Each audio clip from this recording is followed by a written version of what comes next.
ताकि थोड़ा सा हम एक्टिव होकर के पढ़ाई कर लें। लाइक शेयर सब्सक्राइब आप कर दीजिएगा, कमेंट्स में बताइएगा अपने विचार। इसके अलावा ये जो पीडीएफ है, अब पीडीएफ आपको साथ में मिलनी शुरू हो जाएंगी, ये टेलीग्राम चैनल पे मिल जाएगी। क्वेश्चन मैंने टाइप करा लिए हैं, उससे क्या फायदा होगा, उससे आप थोड़ा क्लियर पढ़ने को छोड़ करके। पहला क्वेश्चन है, a teacher wants to select synchronous communication with her students for teaching EVS, which of the following will she choose. देखिए कई सारे क्वेश्चंस आपके कॉमन सेंस से सॉल्व होते हैं, हालांकि common sense is not so common ऐसा कहा जाता है, बट आपको कॉमन सेंस डेवलप करना है एज अ टीचर और एज अ ह्यूमन बीइंग भी। एक शिक्षिका ईवीएस शिक्षण के लिए अपने विद्यार्थियों के साथ तुल्यकालिक या सिंक्रोनस संप्रेषण का चयन करना चाहती हैं, वह निम्नलिखित में से किसे चुनेंगी। पहला ऑप्शन है, अभी सिंक्रोनस कम्युनिकेशन होता क्या है पहले ये जानना जरूरी है। सिंक्रोनस कम्युनिकेशन होता है real time communication. Real time बोले तो जैसे अभी रियल टाइम में आपके पास क्वेश्चन मैंने बताया और सामने आपके पोल आ गया, ये लाइव चल रहा है सेशन और आप उधर से, मैं इधर से बोल रही हूँ, आप कमेंट कर पा रहे हैं। अगर मैं आपसे कुछ भी पूछूंगी आप कमेंट करके बता देंगे। ऐसा नहीं है, जब आप रिकॉर्डेड देख रहे होते हैं इसी वीडियो को तो ये असिंक्रोनस बन जाता है, यानी कि ये नॉन रियल टाइम हो जाएगा। I don't know if that's a word, but हम कहेंगे कि वो रियल टाइम नहीं है। रियल टाइम बोले तो जब आप व्हाट्सएप पे चैट कर रहे हैं, हाय बहन कैसी है ना, या हाय फलाने कैसा है, ठीक है ना, वो सामने से रिप्लाई कर रहा है मर चुका हूं, मजाक कर रही हूं, दिल को मत ले जाना, है ना, या फिर व्हाटएवर मेरे बेबी ने खाना खाया, सोना ने खाना खाया, व्हाटएवर। तो ये जो इस तरह की चीजें भी किस में आती हैं, सिंक्रोनस कम्युनिकेशन में आती हैं। खाना खाया, राइट, बड़ा मुश्किल हो जाता है, देखो प्रैक्टिस नहीं होती है तो ऐसा होता है। तो अगर हम बात करें तो ये उधर से रिप्लाई आ रहा है, हाँ खा लिया, यार नहीं बहन तुम ही खिला दो, 25 साल से तो भूखा ही हूँ या भूखी ही हूँ। जैसे आज से पहले ना वो खाना खाता था और ना वो खाना खाती थी, अब जब तक पूछेंगे नहीं तब तक खाना जाएगा नहीं अंदर। खैर छोड़िए। तो कुल मिलाकर के बात ये है कि सिंक्रोनस कम्युनिकेशन है जब आप रियल टाइम में, आपको दिख रहा है कि आपने मैसेज किया, सामने वाला टाइप करते हुए नजर आ रहा है आपको, मतलब रियल टाइम कम्युनिकेशन है। अगर यही ऐसा हो कि आप गैप देकर के, जैसे टेक्स्ट मैसेज में कुछ हद तक आपको, हालांकि टेक्स्ट मैसेज भी जो है वो सिंक्रोनस में ही आता है, बट अगर एग्जांपल लेते हैं मेल का, तो ईमेल में जरूरी नहीं है कि आपको पता नहीं लगेगा सामने वाले ने कब देखा, देख भी लिया या नहीं देखा, और वो कब रिप्लाई करेगा, वो बीच में पॉज ले सकता है, ठीक है ना। तो ये क्या हुआ, एसिंक्रोनस हो गया, जहां पे रियल टाइम में नहीं हो रही है कम्युनिकेशन में, कोई बात हुई है और कल उसका न्यूज़पेपर में छपेगा, जबकि आप लाइव, कोई न्यूज चैनल है और वो लाइव बता रहा है किसी घटना से, तो वो सिंक्रोनस हो गया। ठीक है जी, इतनी बात क्लियर है या नहीं? बिल्कुल क्लियर है। तो हम ये कहेंगे कि फोन कॉल्स, हाँ फोन कॉल्स हम कह सकते हैं कि सिंक्रोनस होती है। क्यों? क्योंकि आपने फोन किया और सामने वाला जवाब दे रहा है खाना खाया कि नहीं। प्री रिकॉर्डेड वीडियोस नहीं, प्री रिकॉर्डेड वीडियोस एसिंक्रोनस है, वो सिंक्रोनस नहीं कहला सकती। क्यों? क्योंकि वो रियल टाइम नहीं है। जब आप इस वीडियो को लाइव ना देख करके इसका रिकॉर्डेड फॉर्म देखेंगे या इसको रिकॉर्डेड टाइम में देखेंगे, 9 बजे लाइव आते हैं हम लोग, लाइव में पोल नहीं दे रहे हैं, बाद में सोच रहे हैं क्या जवाब होगा, तो वो रिकॉर्डेड फॉर्म एसिंक्रोनस है। तो अगर एसिंक्रोनस पूछेगा तो आप समझ जाएंगे सिंक्रोनस पूछ रहा है। ये ऐसा वर्ड है जिसको आप इंग्लिश में याद रखिएगा, कुछ टर्म्स इंग्लिश में याद रहे तो अच्छा रहता है। ठीक है जी। टेली कॉन्फ्रेंसिंग एक बार को कह सकते हैं कि कॉन्फ्रेंस पे आपने चाचा बुआ फूफा सब किस पे हैं, कॉन्फ्रेंस कॉल पे हैं, तो वो भी सिंक्रोनस है। लेकिन ये प्री रिकॉर्डेड सिंक्रोनस नहीं है, इसलिए ऑप्शन सही नहीं बनता। डी ऑप्शन कह रहे हैं 60% लोग सही जवाब है। ईमेल एसिंक्रोनस है क्योंकि वहां रियल टाइम में पता नहीं लगेगा कि तुरंत से रिप्लाई आएगा या नहीं, इंसान पॉज लेकर के भी जवाब दे सकता है। Social media post again post है, लाइव होता, एक कोई कॉन्फ्रेंस हो रही होती तो वो सिंक्रोनस हो जाता। फोन कॉल सिंक्रोनस होती है, नो डाउट। इंस्टेंट मैसेजिंग जैसे कि आपकी ऑर्कुट पे हुआ करती थी एक टाइम पे मैसेज कौन सा होता है, ये फेसबुक मैसेंजर पे करते थे लोग, अभी भी करते होंगे। जीमेल पे भी एक चैट का ऑप्शन आता है ना, और आई मैसेज या आपका व्हाट्सएप है, वी चैट, और पता नहीं कितने तरह के जो है आपके चाइनीज से लेके और अलग अलग मैन्युफैक्चरर्स या डेवलपर्स जो है आप लाते हैं, जहां पे आप इंस्टेंट मैसेजिंग कर सकते हैं। सबसे ज्यादा हम व्हाट्सएप यूज करते हैं आज के डेट में, या टेलीग्राम हो गया, वो भी इंस्टेंट मैसेजिंग ऐप है। ब्लॉग्स तो आप लिख करके छोड़ देते हैं, जरूरी नहीं है वो रियल टाइम में जो है सामने वाला उस पर रिप्लाई कर रहा हो। टेली कॉन्फ्रेंसिंग है, तो इसमें जब तीनों ऑप्शन मैच करेंगे तब बात बनेगी, क्योंकि ब्लॉग्स जो है वो सिंक्रोनस नहीं है, इसलिए ऑप्शन हट गया। ठीक, डी ऑप्शन एकमात्र सही उत्तर है, बिल्कुल सही जवाब है आपका। क्यों है उस पर समझते हैं। देखिए वीडियो कॉन्फ्रेंसिंग, जब आप जूम मीटिंग कर रहे हैं, कोरोना आया था सबने जूम मीटिंग की है, या आप माइक्रोसॉफ्ट टीम यूज कर रहे हैं, या आप जूम का यूज कर रहे हैं, या फिर आप फेस टाइम यूज कर रहे हैं, या व्हाट्सएप पे वीडियो कॉल कर रहे हैं, ये सब क्या रियल टाइम है, उसी समय आप बोल रहे हैं, उसी समय सामने वाला देख पा रहा है। ठीक है ना। ऑनलाइन चैट सेशंस का भी सेम है कि आप टाइप कर रहे हैं, अगले वाले को पता लग रहा है, तुरंत विद इन सेकंड या तुरंत मैसेज डिलीवर हो जा रहा है। फोन कॉल्स भी सिंक्रोनस होती हैं। तो ये तीनों ऑप्शन सही है, इसलिए डी सही है। बाकी में कोई एक ऑप्शन सही था या एक ऑप्शन गलत था। ठीक है ना, इतनी बात क्लियर है। चलिए आगे बढ़ते हैं। नेक्स्ट क्या है, क्वेश्चन नंबर 2, इसका जवाब दीजिएगा पोल में। क्या है ये, एक सिंक्रोनस। क्वेश्चन नंबर 2 देखिए, if theme travel railway station depicts utilisation of a community resource in EVS, which of the following will complete the theme food. मतलब भाई कम्युनिटी रिसोर्स नाम का एक टॉपिक है आपके सिलेबस में। कम्युनिटी रिसोर्स क्या होता है भाई? कम्युनिटी रिसोर्स होते हैं जो हम सामुदायिक संसाधन, यानी समुदाय से जिन संसाधनों का प्रयोग करके हम कोई चीज सिखा रहे हैं ईवीएस में। यानी सामुदायिक संसाधन क्या हो सकते हैं? आप किसी नर्स को क्लासरूम में ले आए, आप किसी फार्मर को क्लासरूम में ले आए, किसान को, पौधों के बारे में बताने के लिए, नर्स को ले आए या डॉक्टर को ले आए बीमारियों के बारे में चर्चा करने के लिए, हेल्थ पे डिस्कशन के लिए, तो वो एक कम्युनिटी का पार्ट है वो डॉक्टर, जिसको आप क्लासरूम में लेकर के आए तो वो कम्युनिटी रिसोर्स बन गया। उस रिसोर्स का संसाधन का प्रयोग कर रहे हैं क्लासरूम में सिखाने के लिए। अब लेकिन यहां पूछा क्या है, इन्होंने कहा यदि रेलवे स्टेशन जो है 6 थीम्स है आपके ईवीएस में, याद है ना, food, water, shelter, travel, things we make and do, याद है ना, फैमिली, फ्रेंड्स, ये 6 थीम्स है। तो ट्रेवल जो थीम है, यदि उसके कॉन्टेक्स्ट में यदि थीम यात्रा रेलवे स्टेशन दिखाया गया है थीम यात्रा के तहत, यानी कोई जगह है, कोई स्थान है, ठीक है ना, अगर कोई स्थान है, ठीक। अब ईवीएस में यदि ट्रैवल थीम पढ़ाने के लिए रेलवे स्टेशन पे ले जाया गया तो फूड पढ़ाने के लिए कहां ले जाएंगे? अब आपको यहां पे किसी व्यक्ति से नहीं, स्थान से ही जोड़ना है। ये वैसा ही कि इसका रिलेशन इससे क्या है, ये रीजनिंग टाइप का क्वेश्चन हो गया। तो एग्रीकल्चरल फार्म, हाँ सही लग रहा है, लेकिन फॉरेस्ट नहीं, हम वहां लेकर के जा रहे हैं जहां एक्टिविटी हो रही है, ठीक है ना। और क्या है, फूड है हमारा जो थीम है, फॉरेस्ट जरूरी नहीं है। जो एग्रीकल्चरल फार्म है, मान लीजिए गन्ने का खेत है या फिर कहीं पे टमाटर लगे हुए हैं या एक फार्म है जिसमें मल्टीपल चीजें बोई जा रही हैं, उगा रहे हैं आप, तो वहां वो ज्यादा बेहतर जगह होगी फूड यानी भोजन थीम को दर्शाने के लिए। जैसे कि ट्रैवल थीम को दर्शाने के लिए क्या रेलवे स्टेशन एक बेहतर जगह इन्होंने चूज की है। तो फॉरेस्ट या शॉपकीपर या फार्मर ये सब मत लगाइएगा, क्योंकि आपसे स्थान पूछा है। फॉरेस्ट जमता नहीं है और खतरनाक भी हो सकता है बच्चों के लिए। शॉपकीपर, यहां इंसान की बात नहीं हो रही थी, जिस कॉन्टेक्स्ट में पूछा था उसी में पूछना है। फार्मर भी यहां नहीं चलेगा क्योंकि स्थान की बात हो रही थी, उसी कॉन्टेक्स्ट में चूज करना था। चलिए आगे बढ़ते हैं। Option A is the right answer. Question number 3 देखिएगा। क्वेश्चन नंबर 3 देखिएगा, फटाफट से जवाब दीजिएगा पोल में। वाइल टीचिंग, देखिए क्वेश्चंस रिपीट होते हैं सीटेट में बहुत, इसको हल्के में नहीं लेके छोड़ना है कि यार आप थोड़ी आएगा, वैसा नहीं सोचना। While teaching EVS, a teacher's statement और question which encourages students to elaborate on an answer either on their own और from the responses of their peers. Yes, कल हम सीडीपी कर रहे होंगे भाई। अगर हम बात करें ईवीएस शिक्षण के दौरान एक शिक्षक का बयान या प्रश्न जो विद्यार्थियों को स्वयं या अपने साथियों की प्रतिक्रियाओं से उत्तर को विस्तृत करने के लिए प्रोत्साहित करे, यानी एक ऐसा क्वेश्चन या स्टेटमेंट जो एनकरेज करता है बच्चों को इलैबोरेट करने के लिए एक आंसर पे। क्या आपने आंसर दे दिया, जैसे हम अभी बात कर रहे थे वो सिंक्रोनस कम्युनिकेशन की, तो मैंने इलैबोरेट किया, एक्सप्लेन किया, और उसमें इन बिटवीन अगर मैं और क्वेश्चन आपसे पूछती जाऊं तो वो क्या बन जाएगा, प्रोबिंग क्वेश्चन बन जाएगा, है ना। ये प्रोबिंग क्वेश्चन पहले भी आ चुका है, ऐसा नहीं है सब कुछ चीजें जो है रिपीट हुई है, एक दो क्वेश्चन को छोड़ दें तो एज इट इज नहीं, हल्का सा ट्वीक करके, एज इट इज भी कई क्वेश्चन है जो रिपीट हुए हैं। तो ऐसे प्रश्नों को खोजपूर्ण प्रश्न या प्रोबिंग क्वेश्चंस कहते हैं। प्रोबिंग क्वेश्चंस क्या होते हैं, व्यक्ति को या थिंकर को डीप थॉट में इन्वॉल्व करने के लिए पूछे जाते हैं, डीप थिंकिंग के लिए। प्रोबिंग ऐसा है जैसे आप खोज करने निकले हो या खुदाई करने निकले हो, है ना, मतलब डिग अप कर रहे हैं आप उसको और खोद करके देख रहे हैं, उसके जड़ों में जाने की कोशिश कर रहे हैं, किसके, एक टॉपिक के, एक थीम के, what ever the thing is. तो हम यहाँ पे बात कर लेंगे, अच्छा पानी नहीं होगा तो क्या होगा। एक बच्चे ने बताया जी हम तो प्यासे रह जाएंगे, दूसरा बच्चा बता रहा है कि हम तो कार नहीं धुल पाएंगे जिसमें हम पानी वेस्ट करते हैं, तीसरा बच्चा कुछ और बता रहा है ना। फिर आप कहेंगे अच्छा तो पानी को बचाने के लिए क्या करना चाहिए, इसके क्या कॉन्सिक्वेंसेस हो सकते हैं। एक क्वेश्चन से दूसरा क्वेश्चन, दूसरे से तीसरा क्वेश्चन, आप डीप में जाने के लिए मल्टीपल क्वेश्चन पूछते हैं, उन्हीं को प्रोबिंग क्वेश्चन कहते हैं। बात सही है नहीं है ये बता दो, बस बताओ भाई। यहां से कोई बफरिंग नहीं है, एक बार रिफ्रेश करके चला लो। आप डेली क्लास में लेते हो, राधा दुबे कह रही है। राधा आप डेली करेंगे यार क्लास, है ना, थोड़ा सा दिक्कत आ रही है बट डेली करेंगे आप, कोई दिक्कत नहीं है। इवन सैटरडे संडे भी मैं इसलिए ले रही हूँ क्योंकि बीच में ब्रेक आ गया था, देखिएगा, नहीं तो सैटरडे संडे ऑफ रखते हैं। तो ये प्रोबिंग क्वेश्चंस होते हैं जो इलैबोरेट करने के लिए एक आंसर पे या उसमें और डीप में जाने के लिए पूछे जाते हैं। Conditioning, trial and error, training का यहाँ कोई ताल्लुक नहीं है। क्वेश्चन नंबर 4 देखिएगा फटाफट से। क्वेश्चन नंबर 4 क्या कहता है भाई, ये कहता है Anita prepares a unit plan. Unit plan से भी पहले भी क्वेश्चन आ चुके हैं। Anita prepares a unit plan to teach the theme family. 6 themes हैं, अगेन याद रखना है कितनी थीम बेस्ड टीचिंग होती है ईवीएस में, 6 थीम्स हैं टोटल, 6 थीम है। Which of the following will be the title of her unit plan. Anita prepare कर रही है एक यूनिट प्लान फैमिली टॉपिक पढ़ाने के लिए, तो उनका जो है टाइटल क्या होगा, फैमिली टॉपिक, फैमिली थीम पे बात करने के लिए। देखिए एक यूनिट प्लान में मल्टीपल टॉपिक्स हो सकते हैं। एक यूनिट प्लान 1 महीने के लिए या थोड़े समय के लिए, मल्टीपल मंथ्स के लिए भी बनाया जा सकता है, जिसमें मल्टीपल टॉपिक्स होंगे। यूनिट मतलब एक बड़ी यूनिट और उसमें कुछ टॉपिक्स होंगे, उसमें कुछ चैप्टर्स होंगे, ठीक है ना, एक थीम के अराउंड। तो फैमिलीज, माइग्रेटिंग फैमिलीज, तो ये तो सिर्फ एक टॉपिक हो गया। जबकि एक यूनिट में मल्टीपल टॉपिक्स का होना जरूरी है, तभी तो यूनिट कहलाएगी, नहीं तो एक टॉपिक ही ना बन जाएगा वो, ठीक है ना। Types of family, nuclear and joint family, तो सिर्फ टाइप ऑफ फैमिली थोड़ी पढ़ेंगे फैमिली थीम में, बहुत सारी चीजें, रिलेशनशिप्स होंगे और भी चीजें होंगी।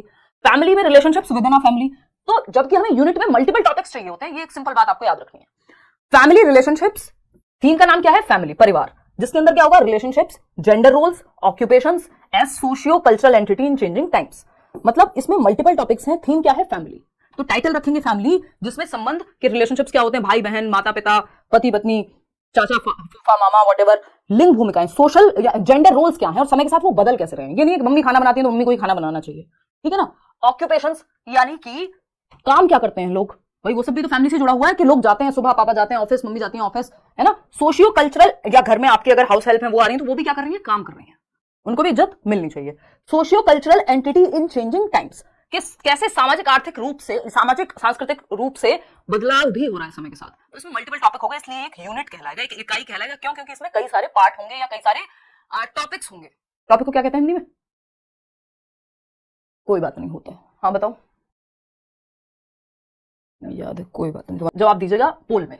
Miss Sheetal likes to use stories and poems in primary classes. एक मिस शीतल नाम की अध्यापिका हैं जो कहानियां और कविताएं सुनाती हैं अपनी कक्षा में। प्राइमरी क्लासेस यानी 1st to 5th क्लासेस की बात हो रही है। To explain various concepts of EVS पढ़ाने के लिए the most appropriate logic for her using stories and poems is to, यानी उनके द्वारा कहानियों और कविताओं के प्रयोग का सबसे उपयुक्त तर्क क्या है कि वो कहानी और कविताएं यूज करती हैं पढ़ाते समय, उसके पीछे का लॉजिक क्या है। जैसे मैं बहुत सारे एग्जांपल्स देती हूं भर भर के, हम थोड़ा हंसी मजाक करते हैं बीच में, थोड़ी बहुत व्यर्थ की बातें करते हैं, उसके पीछे मेरा लॉजिक क्या है कि ये मेरी टीचिंग स्किल्स का पार्ट है कि आप कनेक्टेड फील करें, आपको मजा आए सीखने में, ऐसा ना लगे हाय रे बड़ा जोर पड़ रहा है या पढ़ने आए तो बस रट्टा लगवा दो एक तरफ से। नहीं, हम रियल लाइफ एग्जांपल्स लेकर के आए, थोड़ा हंसी मजाक करें ताकि एंजॉय करके पढ़ पाए और भूले ना उस चीज को। ये मेरा लॉजिक हुआ, मेरी पेडागोजी का लॉजिक हुआ या मेरे मेथड्स का लॉजिक हुआ। ठीक, किसी को लग सकता है कि भाई हम टाइम वेस्ट कर रहे हैं, ठीक, जब आप 3 घंटे की मूवी देखते हैं तब टाइम वेस्ट नहीं होता। देखिए, तो अगर हम बात करें यहाँ पे तो एक स्टोरीज और पोएम्स यूज करने का क्या लॉजिक हो सकता है टीचर का ईवीएस में। पहला ऑप्शन है complete the EVS syllabus as well as students have heard them before coming to school. EVS के पाठ्यक्रम को पूरा करना और साथ ही स्कूल में आने से पहले बच्चों ने कहानी सुनी होती है इसलिए कहानियां ही सुना दो। देखिए, कभी भी सिलेबस पूरा करना किसी भी टीचर का उद्देश्य नहीं होना चाहिए। सिलेबस पूरा हो जाएगा यदि आप तरीके से चलेंगे, लेकिन सिलेबस कंप्लीट करना, जो कि हम बहुत सारे स्कूल्स में अगर हम ग्राउंड रियलिटी देखें तो आज भी सिलेबस के पीछे पागल हुए रहते हैं हम लोग, इतना प्रेशर होता है कई बार टीचर्स पे भी, बट होना नहीं चाहिए। आइडियली ये सही तरीका नहीं है कि सिर्फ सिलेबस कंप्लीट करने के पीछे हम भागे। ये होता है ना, फिर हम ट्यूशंस में देखते हैं कई बार टीचर्स फटाफट से सिलेबस करा देते हैं कई बार, और फिर कहते हैं बेटा ट्यूशन पढ़ने आ जाना घर पे अगर तसल्ली से पढ़ना है तो। वो ट्यूशन में सिलेबस कंप्लीट हो जाता है और स्कूल में हो नहीं पाता कई बार। समझ रहे हो ना बात को? तो सिलेबस कंप्लीट करना कभी भी उद्देश्य नहीं होना चाहिए। इसका हाफ पार्ट सही था हालांकि। बी ऑप्शन है encourage the students to write their own poems and stories, खुद की पोएम्स और स्टोरीज लिखें। तो लैंग्वेज की क्लास थोड़ी चल रही है, ये उद्देश्य थोड़ी होगा। ईवीएस पढ़ाने में उद्देश्य कुछ और होगा। ये लैंग्वेज की क्लास में हो सकता था कि उनको स्टोरी और वो सब, ये ठीक है बात, लेकिन पूरी तरह से ठीक नहीं लग रही है। चलिए फिर भी देखते हैं, कोशिश करते हैं, क्या पता सही हो। अभी इस पे कांटा नहीं लगाएंगे, लेकिन हाँ इसका पक्का है कि सिलेबस कंप्लीट कराना, इसको हम डाइसी रखते हैं बीच में कहीं, ऑप्शन का जैसा बैलेंस बनेगा उसके साथ जाएंगे। Make the students aware of diversity in language and culture. चलो ये बात भी ठीक है, अपनी संस्कृति के बारे में जानेंगे पोएम्स से, स्टोरीज से, और लैंग्वेज के बारे में जानेंगे। जैसे आपने दादी नानी की कहानियां सुनी होंगी, उससे आपकी भाषा भी बेहतर होती है स्टोरी टेलिंग से, या स्टोरी का जो फॉर्मेट है पूरा। Make the lessons more interactive, enjoyable and interesting. बिल्कुल सही बात है। बी ऑप्शन क्या था? Encourage the students to write their own poems and stories. हाँ, इसमें कोई दिक्कत नहीं है, मतलब ये ठीक ही है। हालांकि हम इसको हटा देते अगर सिर्फ एक ऑप्शन चूज करना होता, लेकिन हम मल्टीपल ऑप्शंस यहां चूज कर सकते हैं, ठीक है। तो फर्स्ट तो नहीं होगा क्योंकि सिर्फ पाठ्यक्रम पूरा करना उद्देश्य नहीं हो सकता, लेकिन बाकी तीनों को हम सिरे से नहीं नकार सकते, और तीनों का ऑप्शन हमारे पास है तो हम इसके साथ चले जाएंगे। बीसीडी, बीसीडी कहां बन रहा है आपका? सी ऑप्शन में, तो हम सी के साथ जाएंगे। हाँ ठीक है, हम एनकरेज कर सकते हैं बच्चे अपने किस्से कहानियां लिखें, वो उनके ट्रैवल के किस्से हो सकते हैं, उनके परिवार के किस्से हो सकते हैं, तो कहीं ना कहीं ईवीएस भी वहां इंक्लूड हो जाएगा। तो कई बार या बहुत ज्यादातर बार ऑप्शन पे डिपेंड करता है कि हम आंसर किस तरह से चूज करेंगे, क्योंकि मैं बार बार यही बात कहती हूँ, पेडागोजी में 4 ऑप्शन सही हो सकते हैं, लेकिन आपसे पूछा क्या गया है, ऑप्शन किस तरह के अवेलेबल हैं, तो उस हिसाब से बेस्ट चूज करके हमें लेकर के आना है, ठीक।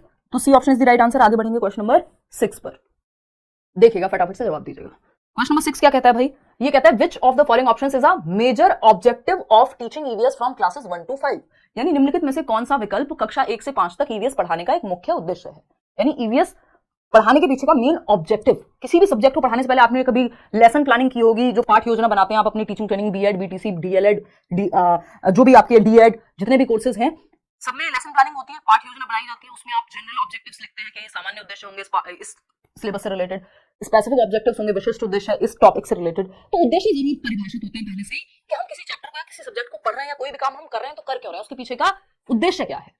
जैसे मैं और आप अभी जुड़े हुए हैं, उद्देश्य है ना पेपर के लिए पढ़ाई कर रहे हैं और जीवन के लिए भी थोड़ा सा सीख ले रहे हैं, ठीक है ना।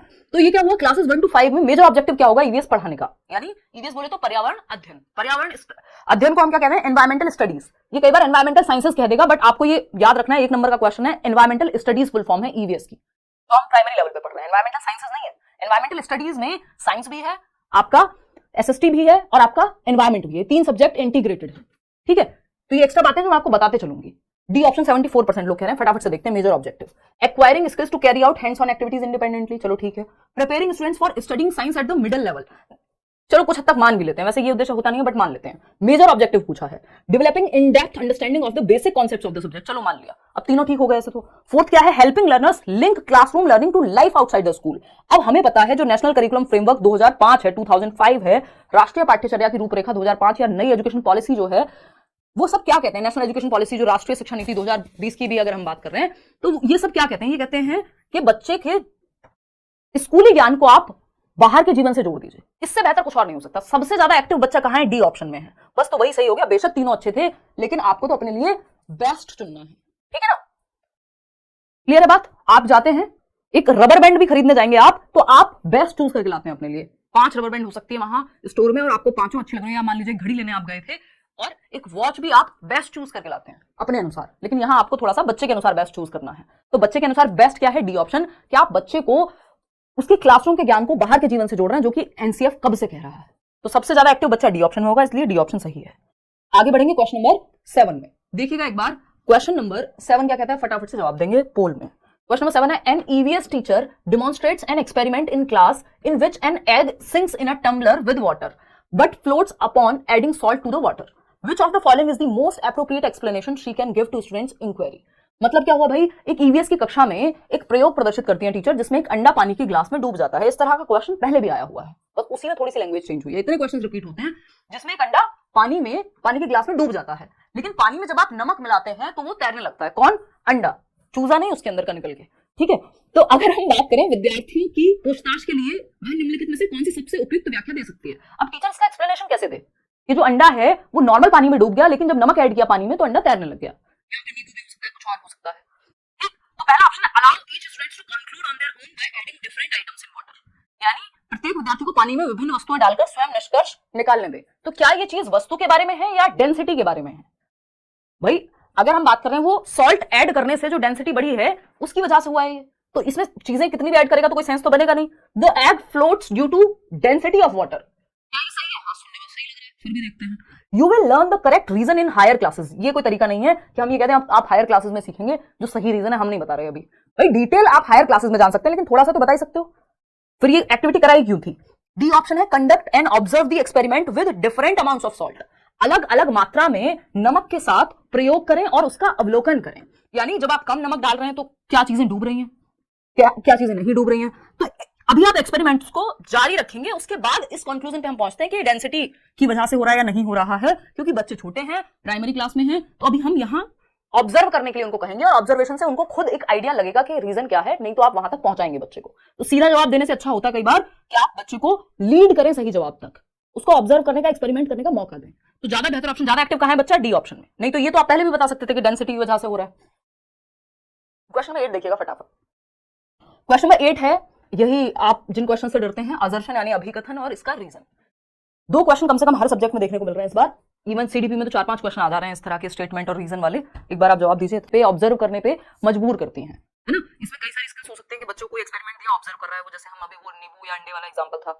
एनालाइज करना एक प्रोसेस स्किल का हिस्सा हो सकता है। कैटेगराइज करना, क्लासिफाई करना, एनालाइज करना, इन्फर करना, अनुमान लगाना, ये सब प्रोसेस स्किल्स हैं जिनमें बच्चा सोचने में मजबूर होता है। इसका रीजन क्या है, इनका इस्तेमाल किया जाना चाहिए, यस किया जाना चाहिए, सही बात है।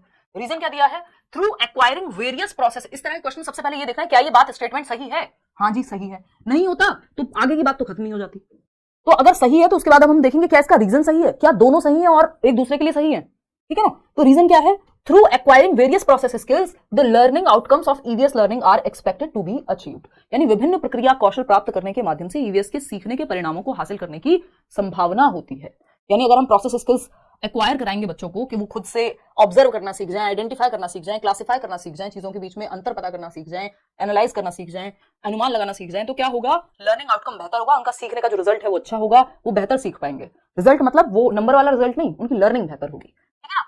Of EVS learning and are expected to be achieved, सही बात है, दोनों बात सही है। देखिए ये अपने आप में सही था कि ईवीएस में प्रोसेस स्किल्स को सिखाया जाना चाहिए। रीजन एकदम सही दिया गया है कि इसलिए सिखाया जाना चाहिए क्योंकि वो बेहतर आउटकम लेकर के आएंगे, बेहतर तरीके से सीख पाएंगे। दोनों बातें सही है, रीजन भी सही है। तो both A and R are is correct, R are true and R is the correct explanation. अगर ऐसा होता बी सही नहीं होता है, आर सही नहीं होता, तो हम चले जाते कि आर सही नहीं है। दोनों सही है, दोनों एक दूसरे के लिए भी सही है। क्वेश्चन नंबर 9 देखिएगा फटाफट से। क्वेश्चन नंबर 9 क्या कहता है भाई, क्वेश्चन नंबर 9 कहता है एन ईवीएस टीचर शुड ले emphasis on dash while preparing question paper for summative assessment. एक एफए होता है, दूसरा एसए होता है, ठीक है ना। एसए क्या है, समेटिव असेसमेंट। सबमिटिव असेसमेंट यानी योगात्मक मूल्यांकन जो जजमेंट के लिए होता है, जैसे हाफ ईयरली एग्जाम, जैसे आपका ईयरली एग्जाम। वही फॉर्मेटिव असेसमेंट होते हैं जो क्लास टेस्ट हो गया, जिसमें एक्टिविटी बेस्ड चीजें ज्यादा होती हैं, है ना। तो यहाँ पे पूछा जा रहा है कि किस चीज पे फोकस किया जाए सबमिटिव एग्जाम लेते समय। ये असेसमेंट ऑफ लर्निंग का हिस्सा होता है। Length and objectives of the question paper, चलो ठीक है। Content coverage and objectives of the question paper, बात बराबर सी हो गई। Total marks and content coverage of the question paper, length and total marks of the question paper. अब आप इसको देखिए, समझिए। देखिए सबसे बेहतर है यहाँ पे content coverage and objectives of the question paper, यानी आपका जो प्रश्न पत्र है, आप देखेंगे ईयरली हाफ ईयरली में लगभग सारे ही कंटेंट्स कंप्लीट हो रहे होते हैं। एक बड़ा सिलेबस आ रहा होता है कि एक तो सारा जो भी जितने भी चैप्टर से पूछा जा रहा है वो सब कवर हो रहे हो, एटलीस्ट हर एक चैप्टर से एक क्वेश्चन हो, है ना। और थॉरोली, जिससे पता लगाया जा सके कि बच्चों ने सारे चैप्टर्स या सिलेबस को अच्छे से जाना है कि नहीं। तो content coverage and objectives of the question paper, question paper का उद्देश्य क्या है, हम जानना क्या चाह रहे हैं बच्चे से, इस चीज को ध्यान में रख करके, और कंटेंट कवरेज हो रही है या नहीं हो रही है, जो भी पढ़ाया गया है वो ठीक से जांच पा रहे हैं या नहीं जांच पा रहे हैं। इसमें मार्क्स अपने आप आ जाएंगे, लेंथ फर्क नहीं पड़ता। तो सबसे काम का जो ऑप्शन है वो बी ऑप्शन है, जो बाकियों को अपने अंदर समाहित कर लेता है। क्वेश्चन नंबर 10 देखिएगा फटाफट से। क्वेश्चन नंबर 10 क्या कहता है भाई, जवाब दीजिएगा। क्वेश्चन नंबर 10 कहता है which of the following is not a learning outcome for students of class 3। तो हमेशा ही सुंदर लगती हैं। देखिए कक्षा 3 के विद्यार्थियों के लिए कितनी खुश हुई हो, हाँ तारीफ सुन के बौखला जाता है इंसान, है? झूठी हो सच्ची हो, बस तारीफ कर दे कोई। यही चीजें बर्बाद कर रही हैं लड़कियों को, जरा सी तारीफ में खुश। दो शब्द प्यार के कहो, एकदम बिल्कुल राजी। देखो कक्षा 3 के विद्यार्थियों के लिए ईवीएस में निम्नलिखित में से कौन सा सीखने का परिणाम अधिगम प्रतिफल नहीं है। देखिए लर्निंग आउटकम्स क्या होते हैं, पहले तो होते हैं लर्निंग ऑब्जेक्टिव्स, यानी उद्देश्य क्या है सीखने का, क्यों पढ़ रहे हैं हम, क्या पढ़ना चाह रहे हैं। आउटकम है कितना अचीव कर लिया हमने, है ना। जैसे 4 साल आप किसी के साथ रिलेशनशिप में रहे, आजकल कॉमन है ये चीजें, है ना। और आउटकम क्या आया, 0। उसने कहा टाटा बाय बाय, आपने कहा टाटा बाय बाय, है ना। आउटकम क्या आया, 0। हालांकि 0 नहीं होगा, जीवन में हम हमेशा कुछ ना कुछ सीखते हैं, बट कहने की बात है कि आउटकम हम शादी को मान लेते हैं जनरली, क्योंकि बॉलीवुड मूवीज में ऐसी एंड होती हैं चीजें, ठीक। तो अगर हम बात करें यहाँ पे, तो पूछा क्या जा रहा है, लर्निंग आउटकम कौन सा नहीं है। लर्निंग आउटकम क्या होता है, सीखने का आउटकम क्या आया, हाथ में रिजल्ट क्या आया, देखते हैं। Voices opinion on good and bad touch, यानी अच्छे और बुरे स्पर्श पर अपनी राय व्यक्त करना, हाँ ये लर्निंग आउटकम है। अगर आपने ईवीएस में अच्छे से पढ़ाया बच्चों को चीजें, तो वो इस बात में बात कर पाएंगे गुड टच बैड टच क्या होता है, आजकल पढ़ाया जाता है बच्चों को। Voices opinion on issues observed experienced and relates to social practices such as discrimination in ownership of resources, यानी अनुभव किए गए मुद्दों पर आवाज उठाना और समाज की प्रथाओं से संबंधित जो बात है, जैसे संसाधनों के स्वामित्व में भेदभाव क्यों होता है, यानी क्यों कुछ परसेंट लोग हैं जो अमीर है वो अमीर होता जा रहा है, गरीब है वो गरीब होता जा रहा है। ऐसी बातें सुनी होंगी आपने, ये वैसी सी ही बात है कि क्यों कुछ लोगों के पास इतनी पूरी दुनिया की वेल्थ है और मेजॉरिटी हिस्से के पास नहीं है। तो ये टॉपिक्स प्राइमरी लेवल के नहीं है, बच्चा डर जाएगा, उसको समझ में नहीं आएगा क्या चल रहा है, उसका बचपन छीन लेंगे आप। तो ये वाले इश्यूज प्राइमरी लेवल के लिए नहीं है ना, ये लर्निंग आउटकम नहीं है। Observes rules in few local indoor outdoor games, चलो ये तो ठीक है। आइडेंटिफाइज डायरेक्शंस ऑफ क्लासरूम, ठीक है। लेकिन ये बी ऑप्शन, ये थोड़ा सा भारी सवाल हो गया, इसको प्राइमरी के बाद लाना चाहिए। तो B option is the right answer, यही गलत है इस प्राइमरी लेवल के लिए, और जो गलत है कक्षा 3 के लिए ये गलत क्वेश्चन है। तो जो गलत है वही सही है, क्योंकि पूछा ही गलत था, नॉट लिखा था क्वेश्चन, नॉट वाले क्वेश्चन ध्यान से पढ़ने हैं। क्वेश्चन नंबर 11 देखिए, क्वेश्चन नंबर 11 देखिएगा फटाफट से। कोई कह रहा है शिखा कह रही है क्लास ओवर होने के बाद निशा मैम से मिलवाएगा, पेपर अच्छा देके आओगे तब मिलवाएंगे, चलो बीच में मिलवा देंगे कभी। देखो क्वेश्चन नंबर 11 देखो, अभी इनको 2-4 दिन आने तो दो, हमारी क्लास रेगुलर होने तो दो। देखिए क्वेश्चन नंबर 11 है, you have to select EVS text books for your students of classes 3 to 5, Which of the following criteria is most appropriate for this purpose?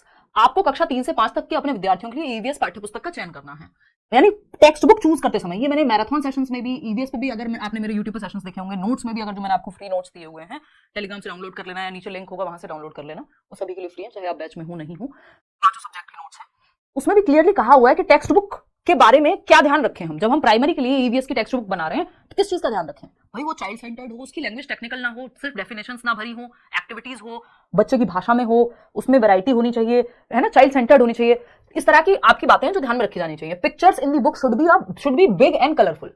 कक्षा 3 से 5 की बात हो रही है, कक्षा 1 और 2 की बात होती तो ये बात हम मान लेते हैं, यहां भी हम मान लेंगे कुछ हद तक, बट सिर्फ पिक्चर्स बड़ी बड़ी हो ये मुद्दा नहीं हो सकता। तो ये कंप्लीट नहीं लग रहा, फिर भी बाकी ऑप्शन देखेंगे, क्या पता इससे बेहतर हो, नहीं हो तो इसके साथ चले जाएंगे।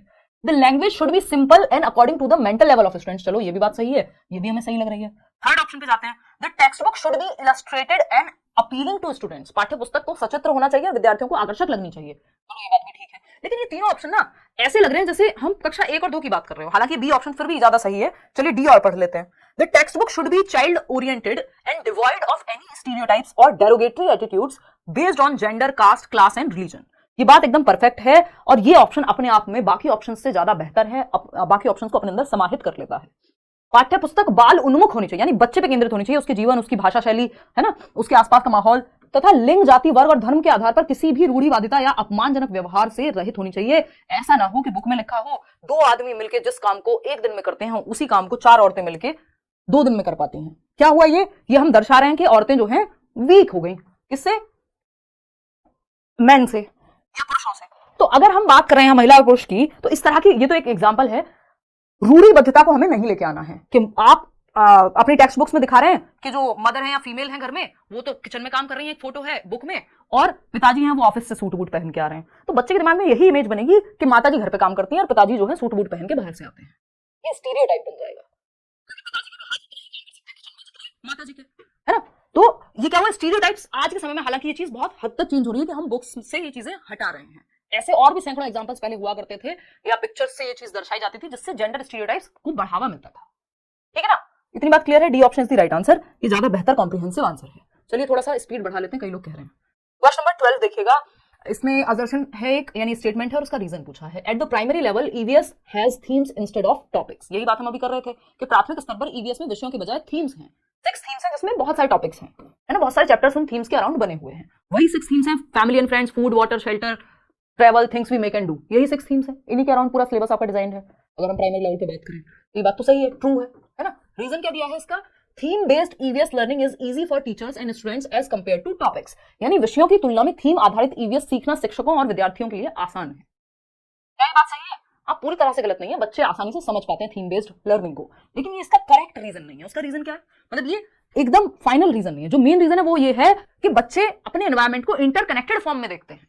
वो ये नहीं देख रहे हैं कि फैमिली है या फैमिली में जो घर में मान लो पैसे आ रहे हैं और वो उसको यूज कर रहे हैं अलग अलग चीजें खरीदने में, तो वो इकोनॉमिक्स का पार्ट हो गए, और आपका जो परिवार है, स्नेह है, वो फैमिली का पार्ट हो गए। कोई काम है तो वो वर्क का पार्ट हो गया। नहीं, बच्चा फैमिली को एक यूनिट की तरह देखेगा। ऐसे वो एनवायरमेंट को भी एक यूनिट की तरह देखता है। ये नहीं देखता ये साइंस का पार्ट है, ये ज्योग्राफी का पार्ट है, पेड़ देख लिया तो, है ना। तो वो क्या है, एक इंटरकनेक्टेड फॉर्म में देख पाए बच्चा, इसलिए थीम बेस्ड स्टडी कराई जाती है। वो आसान होती है, ये बात बिल्कुल सही है, लेकिन ये कंप्लीट बात नहीं है। तो हम देखते हैं ए इज फॉल्स, नहीं फॉल्स तो है ही नहीं। Both A and R true and R is the correct explanation of A. देखिए करेक्ट नहीं है उतनी हद तक एक्सप्लेनेशन कि हम ये कहते हैं कि ये बिल्कुल करेक्ट एक्सप्लेनेशन है, बट हाँ ये दोनों बातें सही हैं अपने आप में, है ना। अब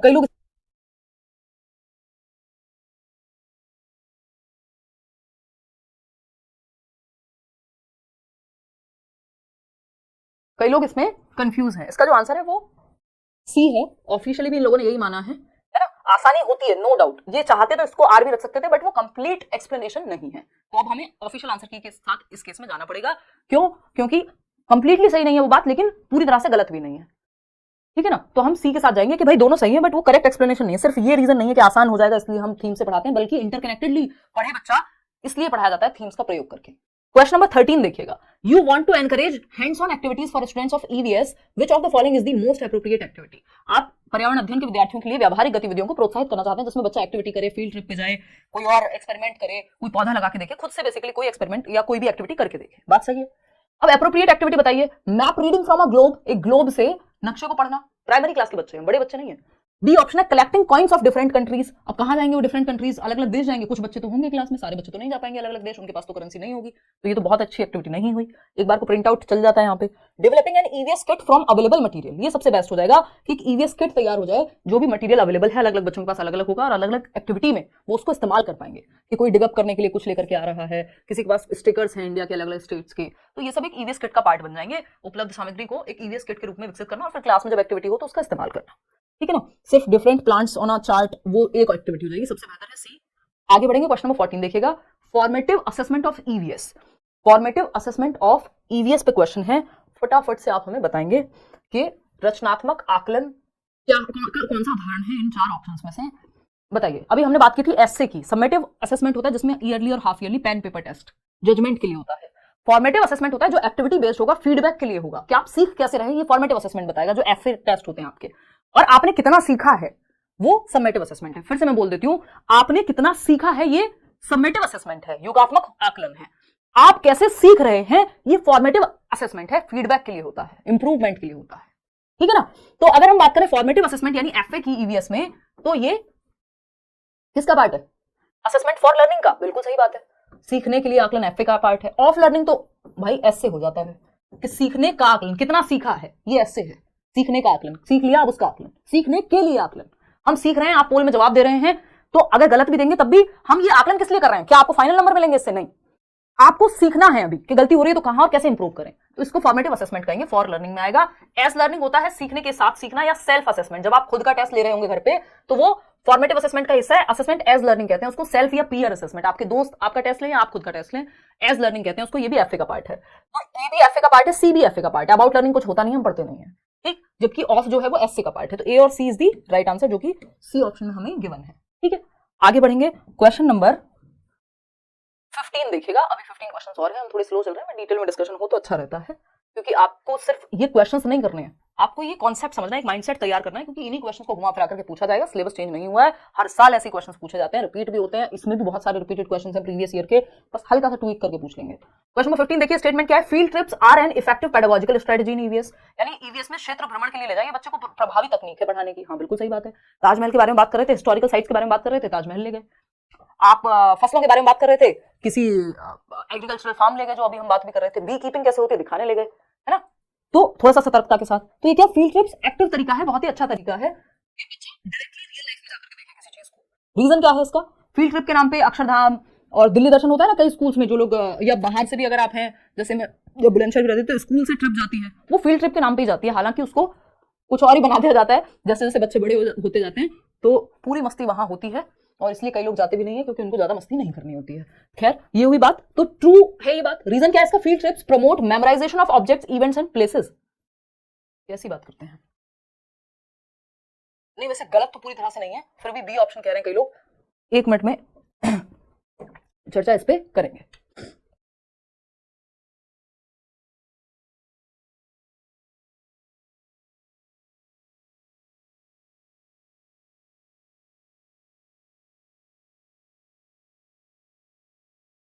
देखिएगा 63% लोग बी कह रहे हैं कि A both A and R are true.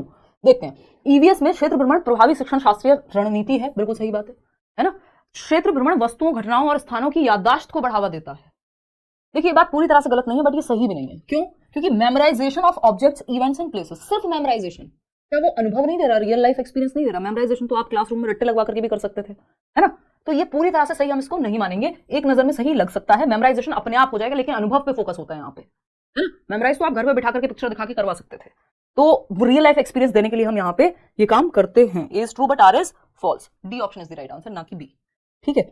आगे बढ़िएगा। अगर आप श्योर है कि आर फॉल्स है तो कोई दिक्कत उसमें माननी ही नहीं है, उसको गलत मानने में। क्वेश्चन नंबर 16 देखिएगा, विद रिस्पेक्ट टू गुजरात, अब आपका मैप वाला क्वेश्चन आ गया, the locations of Uttar Pradesh and Andhra Pradesh respectively are. अब आप में से कई लोग होंगे जो गुजरात बैठे होंगे, होगा ही कोई ना कोई, है भाई। उत्तर प्रदेश से कई सारे लोग देख रहे होंगे, I am sure. Andhra Pradesh से भी होंगे कुछ लोग, है ना, इंग्लिश मीडियम वाले लोग भी हैं अपने साथ। तो गुजरात के सापेक्ष उत्तर प्रदेश और आंध्र प्रदेश की क्रमशः स्थितियां हैं।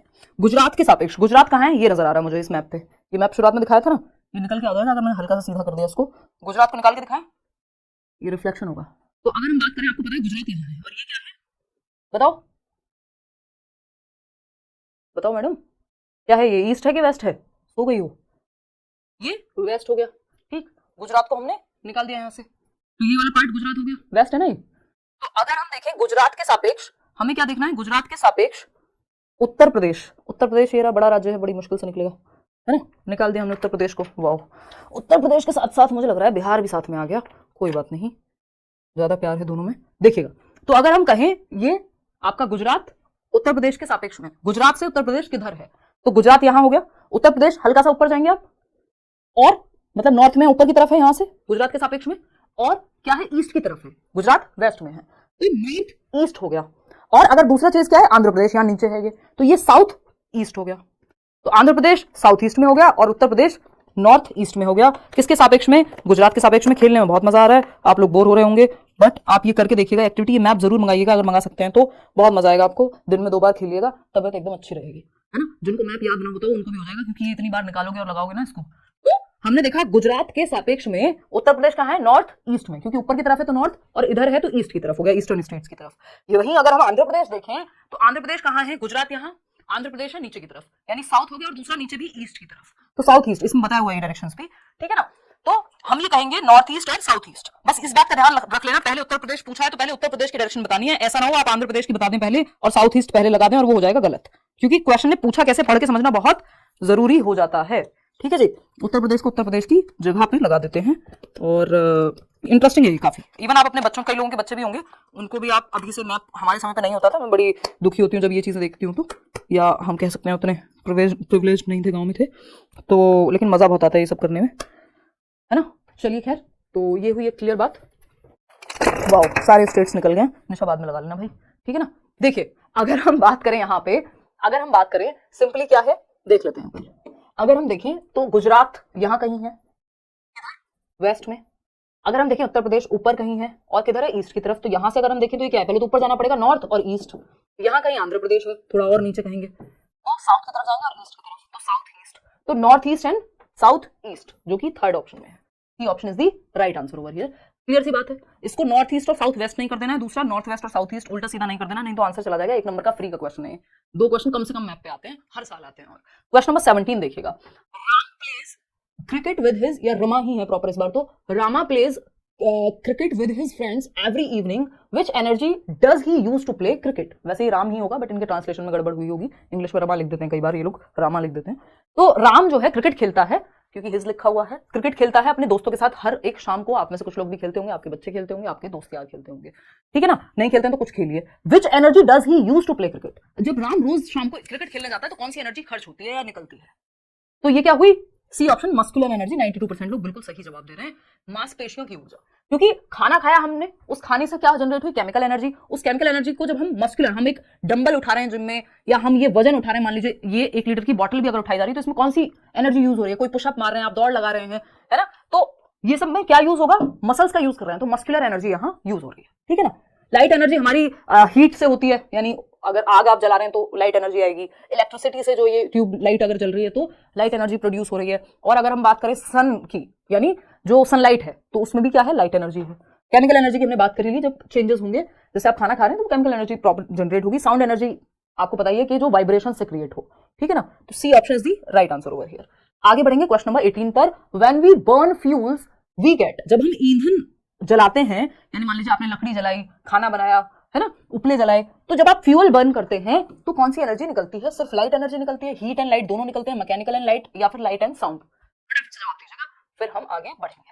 तो हम ये कह सकते हैं एक तो हीट तो जनरेट होगी जब आप कुछ भी बर्न कर रहे हैं, और लाइट एनर्जी, ठीक है ना। जब आप फ्यूल, क्योंकि लाइट उसमें से ऊर्जा भी तो दिखेगी ना, प्रकाश भी तो होगा ना, अगर आप फ्यूल बर्न कर रहे हैं, चाहे वो लकड़ी हो, उपले हो, ठीक है ना, ईंधन अगर आप जला रहे हैं, कोयले हो, ठीक। क्वेश्चन नंबर 19 देखिएगा, क्वेश्चन नंबर 19 फटाफट से जवाब दीजिएगा। ये क्या कहता है, which one of the following is a sticky rice and is a common variety of rice in Assam, यानी आसाम में कौन सी वेराइटी राइस की, चावल की कॉमन है और इसको स्टिकी राइस कहते हैं। ये आपके एनसीईआरटी में गिवन है, ये सिंपल आंसर इसका बोरा राइस। क्या है जवाब, बोरा राइस, ए ऑप्शन। आगे बढ़ेंगे नेक्स्ट क्वेश्चन पे, ठीक है। इसको स्टिकी राइस या चिपचिपा राइस कह देंगे, कॉमन है। क्वेश्चन नंबर 20 देखिएगा, ज्यादा स्पीड में चले गए हम। क्वेश्चन नंबर 20 देखिएगा। अब एक और मैप का क्वेश्चन है, क्या है भाई इस क्वेश्चन में, select from the following best period of the year. नहीं, मैप का नहीं है ये, बेस्ट पीरियड किस चीज के लिए, साल में बेस्ट पीरियड जहां बिहार के लोग बी कीपिंग स्टार्ट करते हैं। बी कीपिंग क्या है, मधुमक्खी पालन का कार्यक्रम बिहार में किस सीजन में या किस साल के किन महीनों में चलाया जाता है, या मधुमक्खी पालन किस समय पे सबसे ज्यादा प्रेवेलेंट है। ये आपकी वो अमृता वाली जो स्टोरी है उसमें क्लियरली एनसीईआरटी में गिवन है, अक्टूबर टू दिसंबर। जवाब क्या हो गया, A option is the right answer. इसमें सभी लोग सही जवाब दे रहे हैं। क्वेश्चन नंबर 21 देखिएगा। 21वां सवाल क्या कहता है भाई, 21वां सवाल कहता है, कॉलम ए है एक तरफ और दूसरी तरफ है कॉलम बी। कॉलम ए क्या कहता है, क्यूमिन यानी जीरा। ये भी क्यूमिन सीड्स की बात, ये सारी एनसीईआरटी में गिवन है चीजें। अगर आपने एनसीईआरटी की समरी नहीं की है तो यूट्यूब पे मैंने कराई हुई है, चैप्टर वाइज उसको देख लो एक बार, नहीं तो मैंने एनसीईआरटी के फ्री नोट्स भी दिए हुए हैं, ठीक। डिस्क्रिप्शन बॉक्स में आपको लिंक मिल जाएगा, वीडियो के नीचे जाएंगे आप तो मिल जाएगा। अगर हम बात करें जीरा की, तो ये क्या होता है, स्मॉल बट फ्रेग्रेंट, छोटा छोटा होता है बट खुशबूदार होगा। बिल्कुल सही बात है। चलिए, हमें पता ही नहीं है कि जीरा क्या होगा, हमने मान लिया हमें नहीं पता, ठीक है। उल्टा शुरू करें, चिलीज अगर आप पढ़ेंगे तो ये साउथ अमेरिका में जनरेट हुई थी, एनसीईआरटी में प्रॉपर्ली दिया हुआ है। क्लोव की अगर हम बात करें, लौंग की, तो ये नेल के जैसा दिखता है, कील की तरह दिखता है लौंग। इतना तो पहचान ही लेगा कोई भी व्यक्ति जिसने एनसीईआरटी नहीं भी पढ़ी, वो लौंग के नाम पे इतना तो पहचान लेगा कि कील की तरह दिखती है। मिर्च साउथ अफ्रीका से आई है, साउथ अमेरिका से आई है, ये जिसने पढ़ा होगा उसी को पता होगा। लेकिन लौंग की गारंटी है कि क्लोव जिसने भी देख लिया उसको पता है कि एक नेल की जैसी, कील की जैसी दिखती है। तो इसका मतलब क्या हो गया, डी का फर्स्ट। क्या डी का फर्स्ट किसी ऑप्शन में दिख रहा है आपको, डी का 4 है नहीं, डी का 2 है, डी का 2 है नहीं, डी का फर्स्ट। सिर्फ एक ही जगह पे आपको बाकी ऑप्शंस चेक ही नहीं करने। यही होती है ट्रिक, जिसको हम ट्रिक के नाम पे बहुत बड़ी बड़ी बातें करके क्या करते हैं, वीडियो देख लेते हैं, चीजें कर लेते हैं, है ना, उसमें कोई दिक्कत नहीं है। बट ये सिंपल तरीका है कि आपने डायरेक्ट एक भी आपको समझ आया उससे मैच करके देख लो, क्या इसके साथ कोई और ऑप्शन है, नहीं है तो सीधा खत्म। अगर उसमें दो ऑप्शन एक जैसे हो, जैसे डी का 2 होता अगर, तो दो ऑप्शन में से फिर हम एक और चेक कर लेंगे, तो हमें सारे चेक करने की जरूरत उस केस में नहीं पड़ती बहुत बार। बस इसमें सतर्क रहना कि कहीं दो कॉमन तो ना हो। क्वेश्चन नंबर 22 देखिएगा, एक और मैप का क्वेश्चन है। देखिए, द कोस्टल स्टेट और union territory of Bay of Bengal, Bengal की खाड़ी का तटवर्ती राज्य या केंद्र शासित प्रदेश कौन सा है? ओडिशा, कर्नाटका, कर्नाटका तो उधर चला गया, बंगाल की खाड़ी इधर है, कोई साइंस ही नहीं बना। केरला, ये भी इधर है आपका, जो आपका क्या कहते हैं इसको, अरेबियन सी की तरफ। भाई ईस्ट में तो बे ऑफ बंगाल तो इधर है ना, ईस्टर्न स्टेट्स में होगी, अरेबियन सी इधर है और इधर ही कर्नाटका है, इधर ही केरला है, यहाँ पे कहीं केरला है, ठीक। तेलंगाना, तेलंगाना डायरेक्ट नहीं पड़ेगा, अगर आप देखेंगे यहाँ तो तेलंगाना जो है डायरेक्ट नहीं पड़ेगा, कोस्टल एरिया में नहीं पड़ेगा, तो यहाँ पे बचता क्या है ऑप्शन, ओडिशा का। यहाँ पे आप देख पा रहे होंगे ये बे ऑफ बंगाल से बिल्कुल बाउंड्री पे है ना, बिल्कुल क्या है, बाउंड्री पे है बे ऑफ बंगाल की, यहाँ हम कह सकते हैं सीमाओं पे है। इतनी बात क्लियर है या कोई दिक्कत परेशानी दर्द समस्या इस बात को समझने में आपको हो रही है? ये रहा ओडिशा, तो ओडिशा को अगर हम यहाँ लगाएंगे तो हमें पता लग जाएगा कि बिल्कुल कोस्टल एरिया पे है ना। इसके बाद यहाँ पे बे ऑफ बंगाल है, बंगाल की खाड़ी है, ठीक है बात। चलिए खैर, ये आप खेल लीजिएगा घर पे, अभी हम आगे बढ़ते हैं और समझते हैं कहानी क्या है। तो Odisha is the right answer. Odisha की कैपिटल क्या है, घर पे पूछ लेना, किसी से बता ही देगा कोई ना कोई। बताओ तुम।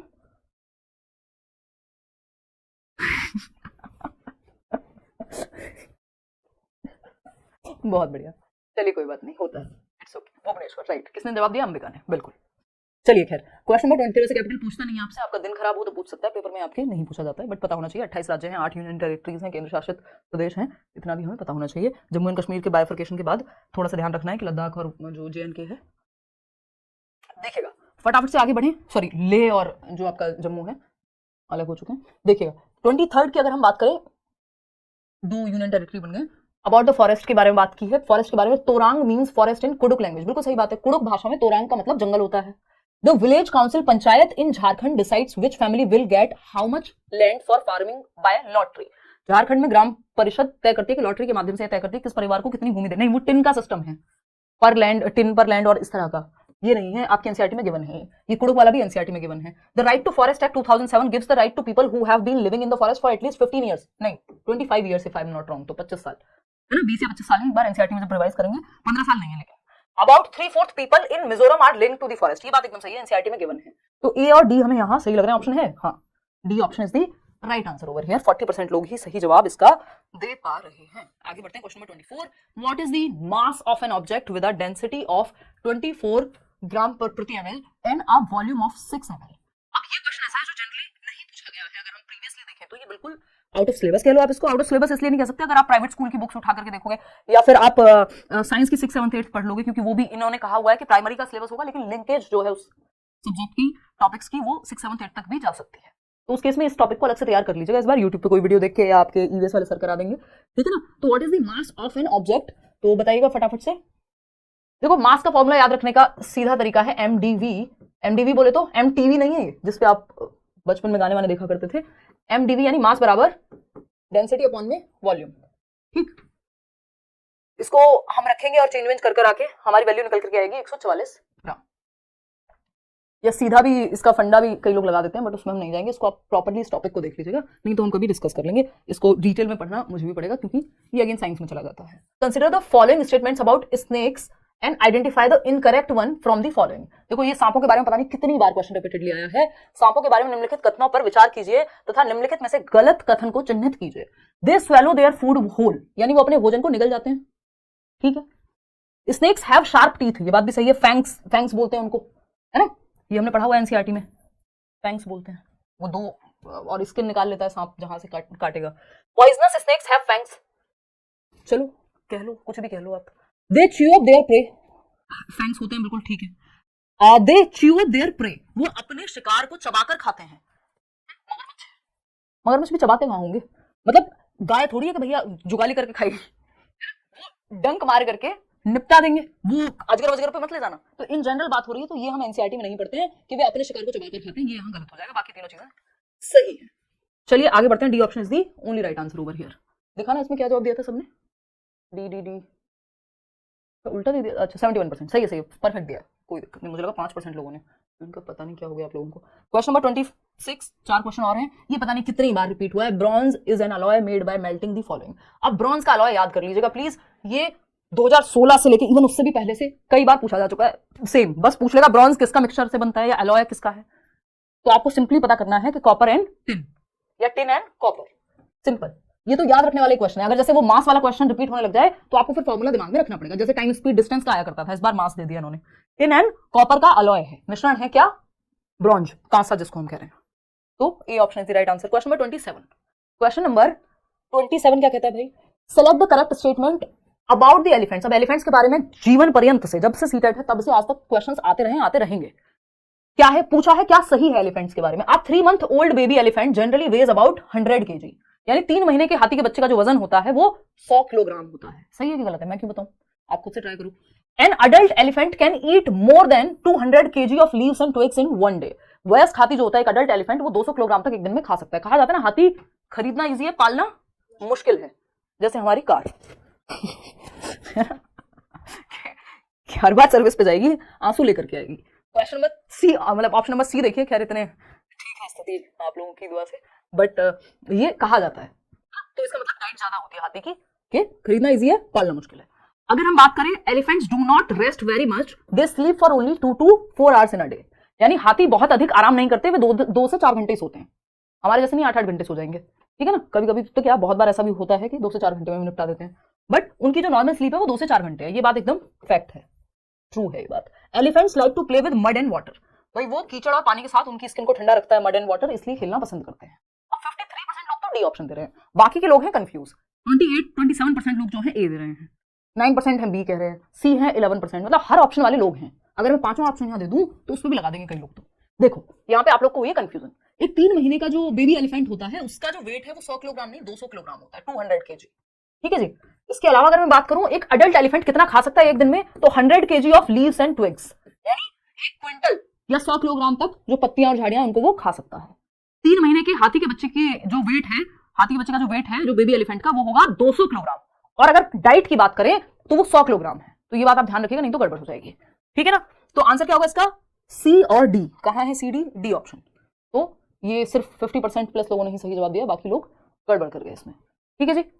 चलें आगे बढ़ें, क्वेश्चन नंबर 28, सेकंड लास्ट, नहीं अभी तो 3 क्वेश्चन, 28, 29 और 30। देखिएगा, अगर हम देखें क्वेश्चन नंबर 28 को, स्टेटमेंट ए एंड बी को पढ़ना है। स्टेटमेंट ए क्या है, in Manali houses are constructed with wood slanting roofs and elevated on strong bamboo pillars. अब आप समझ गए होंगे स्ट्रॉन्ग बैम्बू पिलर्स, बांस के खंभों पर घर कहां बनते हैं, असम में बनते हैं, है ना कि मनाली में। तो ये बात तो गड़बड़ हो गई, ये तो गलत हो गया।